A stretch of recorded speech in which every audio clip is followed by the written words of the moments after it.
Hey guys, welcome back. In today's video, we're going to talk about how you should respond to this coronavirus, or at least how you may want to think about responding when you consider the way that you may respond to some other just general daily life activities. So let's just look at that. All right. So with respect to human behavior, what does it take to change our behavior? Usually we change our behavior to increase the likelihood of success or to avoid pain. We've all heard that, right? The pursuit of pleasure or the avoidance of pain. And that's pretty standard. Those are the biggest motivators for humans to change their behavior. And how do we respond to something? We make adjustments to our behavior that give us a more advantageous position or a more favorable outcome. And then what is the goal? Once we understand our motivation, creating a plan with specific steps, that's the road, those are the steps that you take towards achieving your goal. So let's just think about this for a minute. So if action is the fact or process of doing something, typically to achieve an aim, and then reaction is an action performed or a feeling experienced in response to a situation or an event. And then chances are the possibility of something happening. And all of this will make sense in just a second.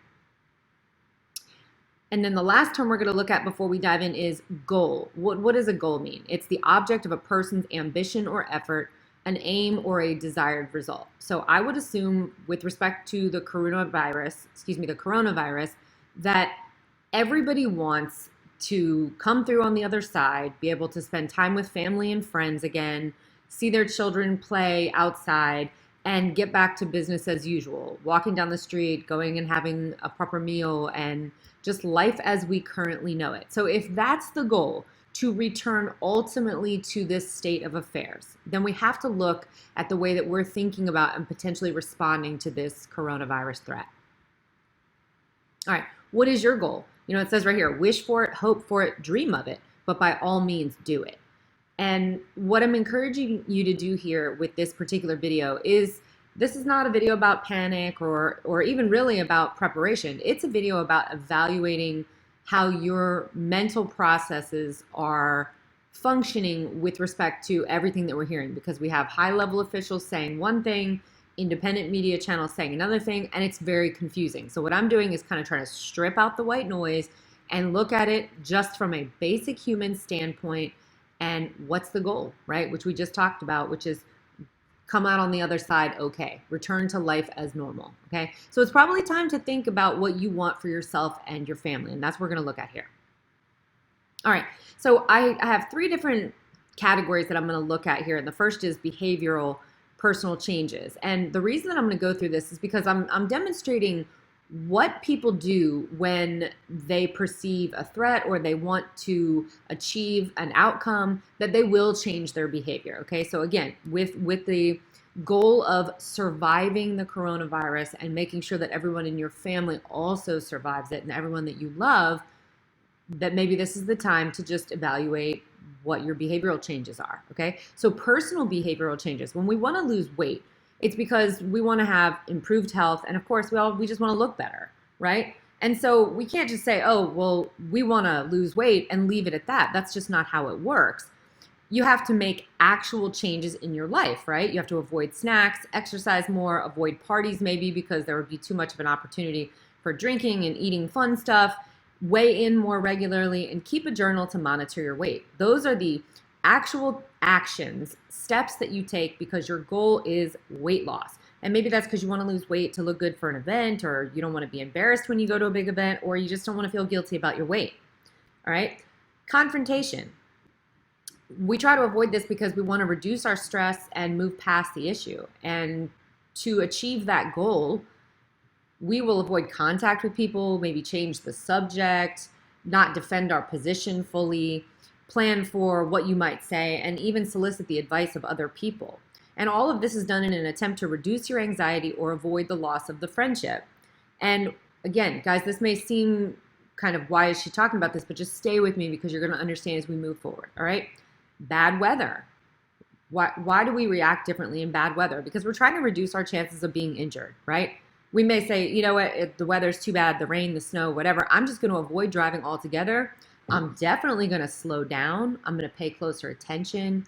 I'm going to drive in a slower lane potentially, and probably I'm going to leave earlier just to give myself a buffer. And we do this, so it's important to note that there's usually not one motivator. Usually there's many motivators. And in this instance, it would be, you want to avoid car repairs, insurance claims, physical injury, time lost from work. It's a whole long list of things. The point to start to sort of take away is we have little goals in our daily life all the time. And when we have that goal as human beings, we develop a plan and then we execute the plan so that we can move towards the goal. All right, here, financial behavior. If your gas tank is near empty, what a pleasant experience. I have definitely experienced this. You slow down so that you can burn less gas. You turn off the radio potentially. You look up a gas station. You pay closer attention. And it's not that you don't want to run out of gas just because you don't want to run out of gas. You also want to avoid being late to work, maybe being embarrassed, being stranded on the side of the road, and potentially putting yourself in a very dangerous situation if it's evening or you're stranded on the side of a very busy freeway. A low bank balance. You may decide, wow, I only have $300 until payday. I need to postpone purchases, go without certain luxuries, maybe monitor my balance more closely, use alternate payment methods. And why do we do this? We're trying to avoid running out of money, feeling shame, having to pay overdraft and non-payment fees. So again, not just one motivating factor. Third one, shortages, maybe around the holiday.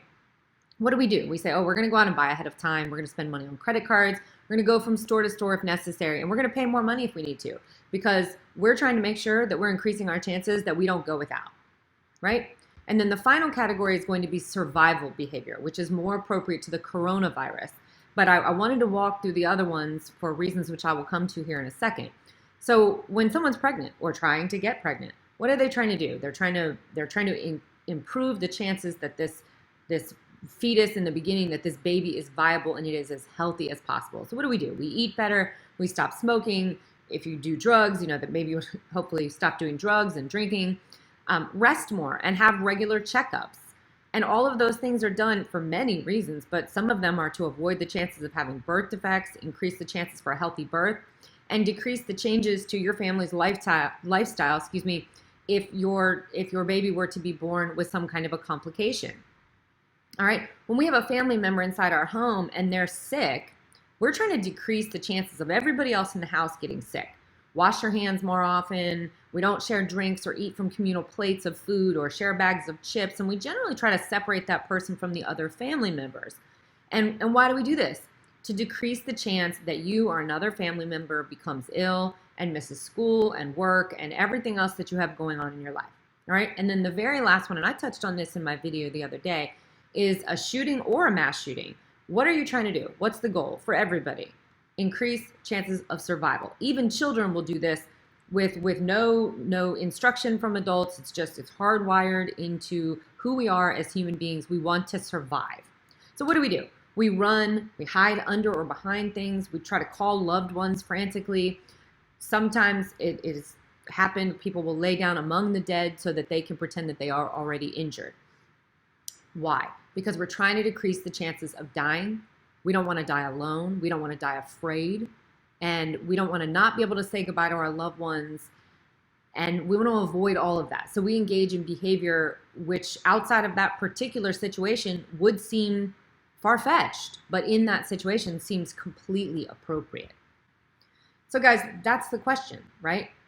Everything that people are, I feel like people are kind of being shamed for preparing. And again, I'm not talking about hoarding. I'm talking about preparing, right? Having a little bit deeper of a pantry, maybe stocking up on over-the-counter medication, avoiding large crowds, not having company in your house. Again, all things that I talked about in my part 1 and part 2, how to survive the coronavirus videos. So we have this worldwide global threat. You can call it a pandemic, don't call it a pandemic. It doesn't make any difference. The point is that there is a global threat which is not decreasing, but is in fact increasing.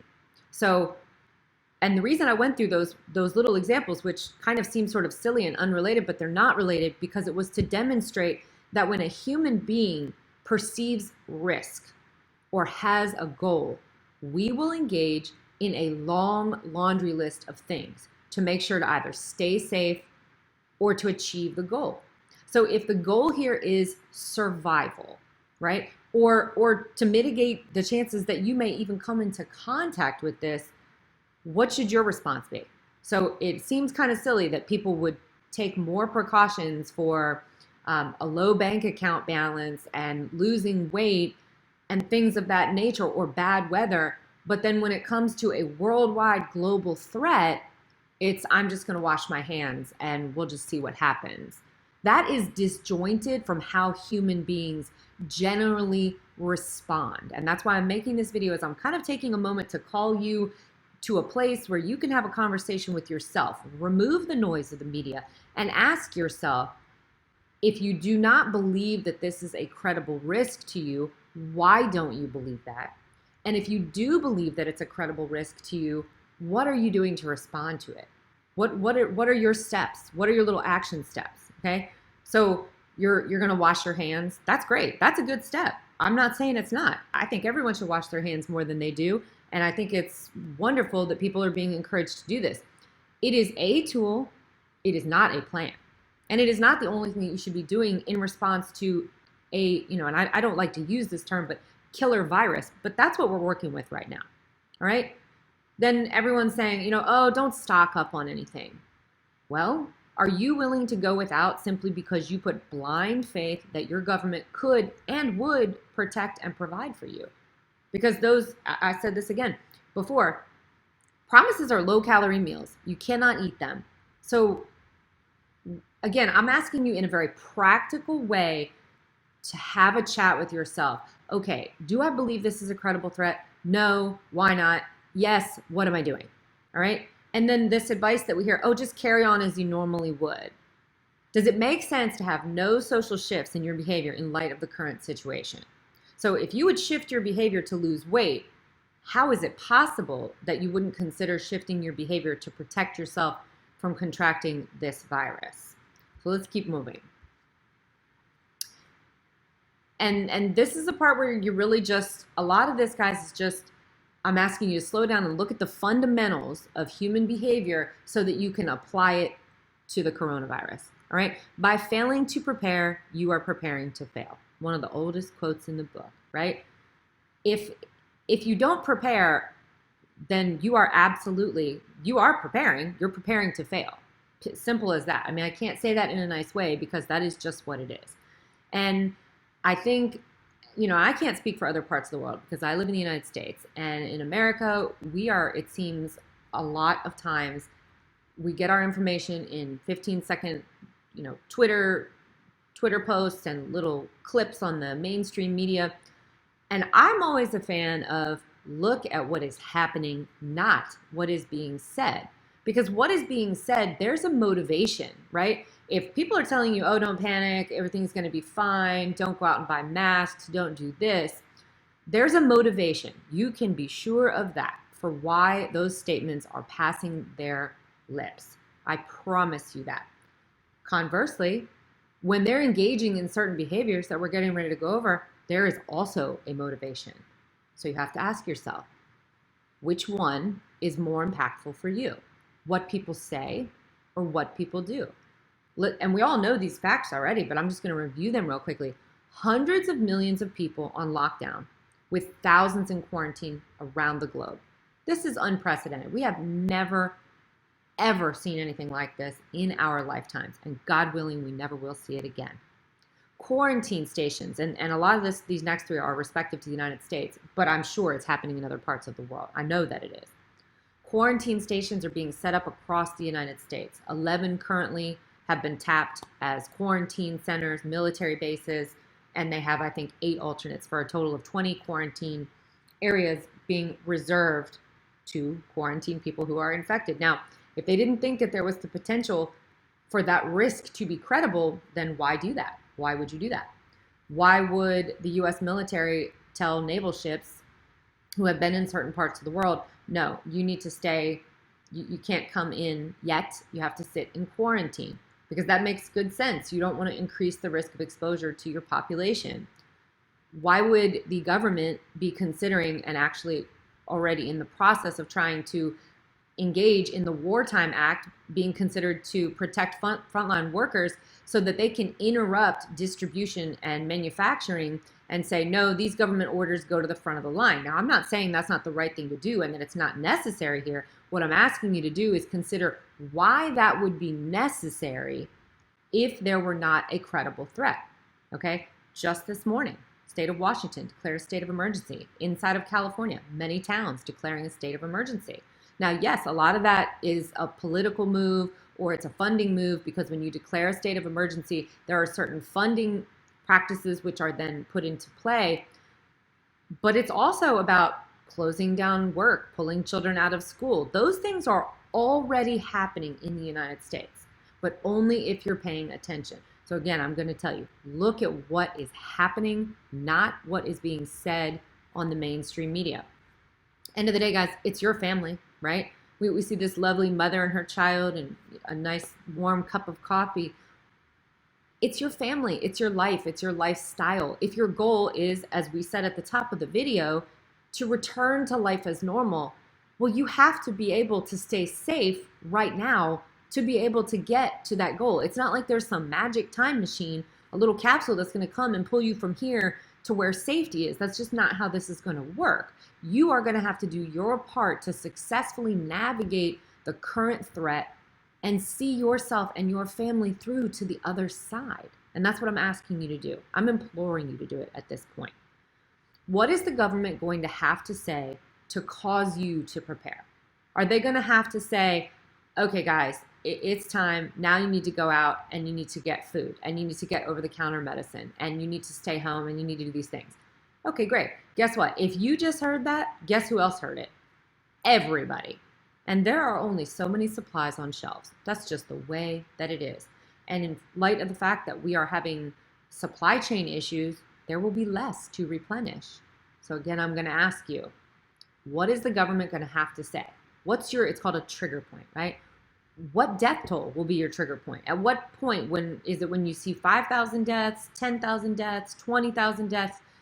What's the point where you're going to go, okay, I need to wake up. I don't know if wake up is the appropriate thing. I need to pay closer attention. And maybe I need to step my plan up a little bit, because maybe this threat is actually a little bigger than I thought. So I'm legit. These are not rhetorical questions. These are real questions. What's the government going to have to say? What does the death toll have to be? I want you to establish trigger points for yourself and your family where you say, okay, the threat level's going up. We need to pay more attention. And when do you give yourself permission to protect yourself and your family and prepare with the goal of survival and, importantly, mitigation in mind? Because this isn't just going to be about the number of fatalities. This is going to be about the disruption to your family life, to your everyday life, to what is it like to get up in the morning and now you can't go to the gym to work out. You have to work out at home. You can't go to work because you have to work from home. The kids aren't at school. They're at home. When do you give yourself permission to plan for a reality that is currently being experienced around the globe? I know that we as Americans, we like to believe that, those things happen in other parts of the world and they don't happen here in America. Well, that's just not true. That simply is not true. And I know I'm being a little bit more maybe aggressive today than I've been in former videos. And that is because I believe that the threat risk is going up. And all I can do is provide facts and ask you to have a conversation with yourself about how do you keep yourself safe? Simple as that, all right? This is what it looks like as of this morning. That's the US map. And guys, those are the cases that we know about. So if those are the cases that we know about, and on today, 3 March 2020, CDC has run less than 500 tests. 500. That's what we know about. You can imagine that there are very, very likely hundreds, if not more likely, thousands of cases circulating. And these are not all direct contact. These are not people who all traveled or had contact with people. There's community transmission happening. So I want you to look at this map. I don't know where you are. I'm in Louisiana, so that's just to the right of Texas on this map. How close does it have to get to you for you to react? A legitimate question, again, not rhetorical. I have heard so many people here say, well, when we have a documented case in Louisiana, then I'm going to do X, Y, and Z. Well, guess what? By the time that's happened, it's in your community. It's everywhere, probably. There are hundreds of cases. Why would you wait? That is like, you hear gunfire at a mall and you think, I'm going to finish my chips and my soda. But when it gets closer, and I feel like he or she may be able to hit me, then I'll get under the table or I'll hide. That's nonsense. No one would do that. You would see there's a threat and I am going to respond. And why would you do that? You're trying to increase your chances of survival. Of course, what we've been talking about this whole time. Okay. So how close does it have to get to you for you to react? Look at this map, guys. A few weeks ago, nothing. That's the map from this morning. And then in closing, I always try to close on a high note. Prepare the umbrella before it rains. Really doesn't require explanation, right? You wouldn't walk outside without an umbrella knowing that it was raining and expect to stay dry. So think about that, all right? And to be prepared is half the victory. This situation is, in my other videos, I said, well, it may not come upon us. Well, I'm sorry to inform you, ladies and gentlemen, it's already upon us. To what extent depends on where you live, and it depends on who you believe.